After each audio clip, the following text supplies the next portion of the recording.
देश से है प्रेम तो हर पल ये कहना चाहिए, मैं रहूं या ना रहूं भारत ये रहना चाहिए। सिलसिला ये मेरे बाद बस यूं ही चलना चाहिए, मैं रहूं या ना रहूं भारत ये रहना चाहिए। मेरी नस नस तार तार कर दो, इसको बनाओ एक सितार, इस पे भारत राग छेड़ो, गुनगुनाओ बार बार।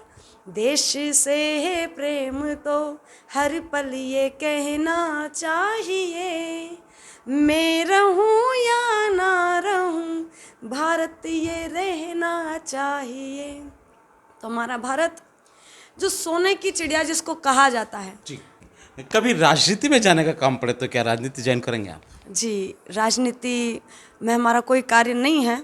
ऐसे ठाकुर जी की कृपा है, इतनी कृपा है कि जब उनकी भक्ति करने का हमको अवसर मिला और समय मिला, और समय क्या बदलाव कुछ कर दे ये हम कुछ नहीं कह सकते। हाँ। कि अगर हमको राजनीति में हम जाएं, अगर हम आपको भी कहें कि हम राजनीति में नहीं जाएंगे या फिर चले जाएंगे, तो उसमें भी दो सवाल होते हैं। तो इसके लिए हम ये नहीं कहेंगे कि राजनीति में हमको जाना चाहिए या नहीं जाना चाहिए।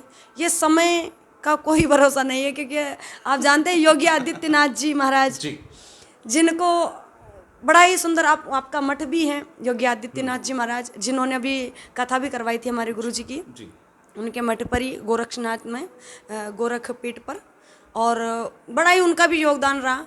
तो स्वयं जब वो राजनेता भगवान, उनको क्या चाहिए? उन्होंने तो सब कुछ, घर परिवार सब कुछ त्याग दिया है, पर उन्होंने जो देश के लिए राजनीति में प्रवेश किया तो इसलिए प्रवेश किया कि हमारा देश सुरक्षित रहे। और देश की रक्षा करना किसके हाथ में? संतों के हाथ में।